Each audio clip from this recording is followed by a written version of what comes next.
Moments ago, Prince William shocked the nation and sent shockwaves through Westminster with an unplanned statement that no one, not even the palace, saw coming.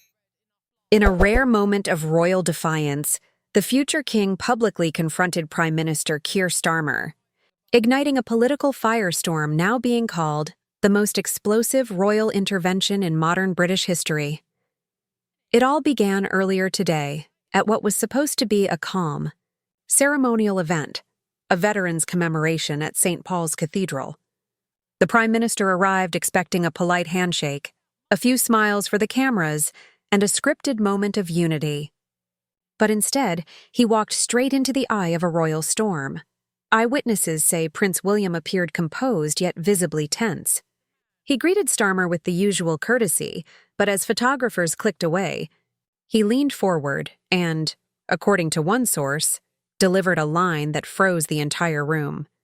A nation that neglects its heroes has already lost its honor. Gasps rippled through the audience. Starmer, caught completely off guard, blinked in silence before forcing a smile. But by then, the damage was done. Every camera in the cathedral had captured the moment. Within minutes, clips of the exchange flooded social media. The headlines were instant. Prince William rebukes Starmer live. Royal intervention stuns Downing Street. Future king speaks out. But what no one realized at that moment was that William's words were not spontaneous. According to palace insiders, the prince had been growing increasingly frustrated with the Prime Minister's recent policies, particularly the government's decision to reduce funding for veteran support programs and public service charities closely tied to the royal foundation. Behind the scenes, tensions had been brewing for weeks. Senior aides revealed that the palace had privately requested a meeting with Starmer's office after the latest budget announcement slashed millions from youth and veteran initiatives, causes William has personally championed for years. That meeting, insiders say, was politely ignored. And so, when Starmer arrived at St. Paul's today, he walked straight into a reckoning. William's words, carefully chosen, morally charged, and delivered in front of the nation, were no accident. They were a message. Royal commentators immediately drew parallels to his father's recent push for moral leadership, but this time, the tone was different. This wasn't diplomacy. This was a challenge. One veteran journalist said it best. Prince William didn't just speak, he broke a royal code. The heir to the throne called out the Prime Minister in public. That's not protocol. That's rebellion. The reaction inside Westminster was electric. Cabinet members were reportedly furious. Government spokespeople rushed to issue statements claiming the prince's words were misinterpreted and taken out of context. But the public wasn't buying it. Within hours, Prince William trended worldwide with over 75 million views, while Stand with William dominated British social media. Outside Parliament, crowds gathered holding signs reading, "William speaks for Britain." Royal fans praised him as the voice of conscience the country needed. Even some opposition MPs called his words brave and overdue. But inside Number 10, panic set in. Privately, aides warned Starmer that his growing rift with the royal family could destroy his public image. Polls were already showing a slide in approval ratings, and this latest incident had lit the fuse. And then came the leak. Late that night, a confidential memo from Downing Street surfaced, allegedly revealing that the Prime Minister's office had planned to minimize royal involvement in upcoming community initiatives. The phrase alone was enough to outrage royalists and send media networks into overdrive. By sunrise, London was buzzing with one question. Had the government turned its back on the monarchy? By morning, the palace was surrounded by reporters, drones, and flashing lights. Buckingham Palace officials refused to comment, insisting the matter was internal. But by afternoon, Prince William himself took the stage again, this time at a Royal Foundation event in central London, and his words set Britain ablaze.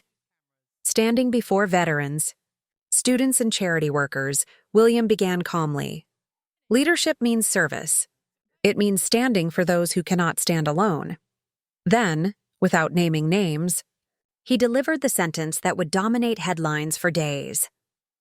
When leadership forgets compassion, it loses its legitimacy. The room erupted in applause. Viewers watching live immediately connected the remark to Starmer's government. Social media exploded. Royal rebuke began trending as clips of the prince's speech racked up millions of views per minute. Downing Street was in full-blown crisis mode. The Prime Minister's communications team worked through the night drafting a statement. By morning, Starmer finally addressed the controversy, insisting he deeply respected the royal family and that funding cuts were temporary and necessary. But it was too late. The narrative had already escaped his. Control news anchors replayed the footage side by side. William's calm, moral conviction against Starmer's defensive tone. The contrast was devastating. By midday, protests had erupted outside Parliament and Buckingham Palace simultaneously. Thousands of Britons, veterans, charity workers, and young families, held signs reading, "Protect our heroes," and "The Crown speaks truth." Police were deployed as chants of "William for Britain" echoed through Westminster. Inside the royal household, advisors urged caution, reminding the prince of the royal family's long-standing neutrality. But others, according to sources, told him the public's reaction had changed everything. One aide was quoted saying, "The people don't see rebellion, they see leadership." As the standoff continued, an extraordinary poll revealed that 82% of Britons supported William's statement, while only 19% sided with the government. Even global networks joined in. CNN ran the headline, "Prince William Challenges Power." Al Jazeera called it a royal reckoning. Meanwhile, whispers from inside Parliament suggested the fallout was tearing through Starmer's cabinet. Ministers privately admitted the government had underestimated the royals and overplayed its control. By week's end, Starmer appeared on national television, visibly weary. He attempted to downplay the feud, calling the situation overblown. But the damage was irreversible. The narrative was now larger than politics. It was about principle, duty, and identity. Prince William's rare defiance had reshaped Britain's power dynamic overnight. He'd done the unthinkable, stepped into the political spotlight, not for politics, but for values. A future king who refused to stay silent. A prime minister who lost control of his own narrative, and a nation that erupted in chaos, divided between loyalty to tradition and faith in leadership. Did Prince William cross a line, or did he defend one? Was this rebellion or responsibility? Drop your thoughts in the comments below. We read every single one. And if this story shocked you as much as it shocked Westminster, hit that subscribe button right now, because what happens next inside Buckingham Palace could change the future of Britain forever. The Crown has spoken, and the world is still listening.